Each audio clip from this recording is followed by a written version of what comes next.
நிறைய விருதுகள் கிடைச்சிருக்கு. நல்லூர் பிரதேச செயலகத்தினுடைய விருதுகள் எனக்கு கிடைச்சிருக்கு. விருதுகள் வட மாகாணத்துக்கு உட்பட்ட விருதுகள் எனக்கு கிடைச்சிருக்கு. இத்தனை விருதுகளுக்கும் காரணமா இருக்குது இவங்க செய்து வர இந்த இயற்கை முறை விவசாயம்.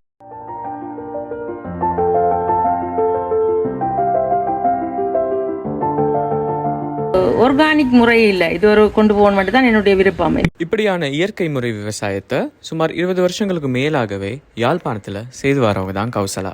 இது வந்து சிவசக்தி ஃபார்ம். இது வந்து இனிவில்ல இருக்கு.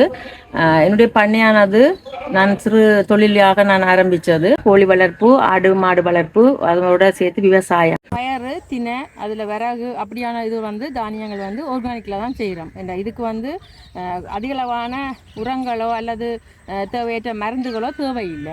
ஏதாவது என்னுடைய குடும்பத்துக்கு ஒரு வருமானத்தை கொண்டு வரணும்னு சொல்லி அந்த முயற்சியில் ஈடுபட்டதன் காரணமாகத்தான் இன்றைக்கு ஒரு பண்ணையை உருவாக்கி நடத்தி கொண்டிருக்கிறேன். குடும்பத்துடைய உண்மையான பூர்ணமான சப்போர்ட்டில் நான் இந்த பண்ணையை தொடங்கி இன்றைக்கு நான் நடத்தி கொண்டிருக்கிறேன். ஒவ்வொரு பெண்களுமே வந்து தங்களுடைய சுய பொருளாதாரத்தை விருத்தி செய்வதன் மூலமாக சமூக அந்தஸ்தை பெற்றுக்கொள்ள முடியும். அந்த வகையிலே நானும் எனக்கான அந்தஸ்தை நான் பெற்றிருக்கிறேன்.